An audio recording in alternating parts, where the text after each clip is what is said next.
Hi fam! Tara subukan nating mag-food trip dito sa nadaanan namin ng mga street food sa labas ng Target Mall sa Balibago Complex, Santa Rosa, Laguna. Katapat lang sila ng Unitap. Alas 4 pa lang ng umaga hanggang alas 9 ng gabi, nakalatag na ang samot-saring mga street foods at panulak na sa abot presyong halaga mabubusog ka na. Meron ditong kwek-kwek, veggie balls, dynamite, tambalang fishball at kikiam, pritong atay at isaw, lumpiang toge at Shanghai, at ang makolesterol man, hindi pa rin natin mapigilan tikman ang proven at chicken skin na amoy pa lang mapapalingon ka na. Hindi ka rin matatakot mahirinan dahil iba't ibang palamig ang pwede mong subukan.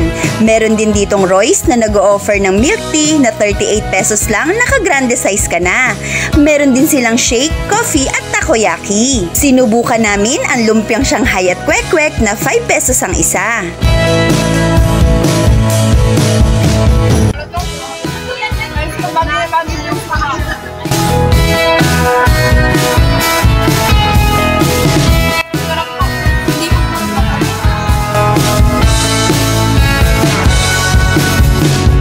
Pritong atay at isaw naman na 10 pesos per stick ang titikman ni Carl.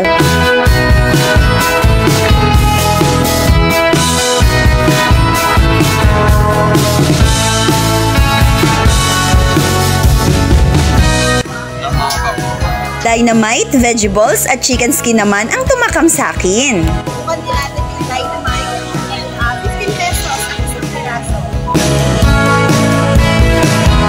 Bagong luto, mga kabang.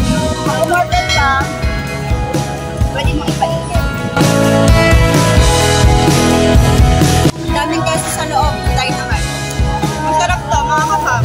Lasang-lasa, katahagat mo lasang-lasa yung keso.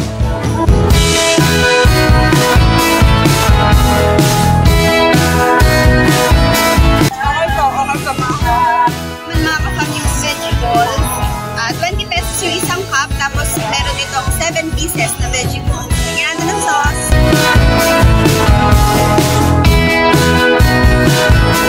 Crispy siya, mga kapang. May kalasa siya, mga kapang, pero parang speed balls, parang ganun yung lasa.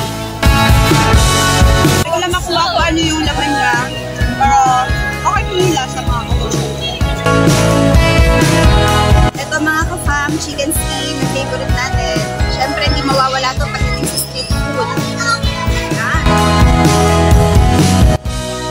Manamis-namis yung suka niya, mga kapa. Sarap pa. Parang bagay ito sa malamig na kanin, tapos magkakamay ka. Sarap nito. Palutong din, mga kapa. Sarap.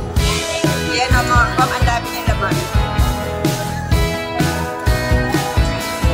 Masarap din ba yung suka? Wala din suka, mga kapa. Halos maubos na rin namin ang milk tea ng Royce na sulit sa lasa, sulit pa sa presyo. Ito po mga kasama yung dark chocolate milk tea ng Royce.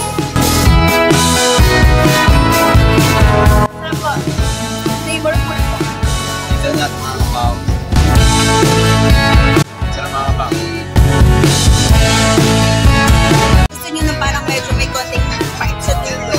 Ano yun? Dark chocolate. Mas matamis yung hazelnut. Kaya mas masarap.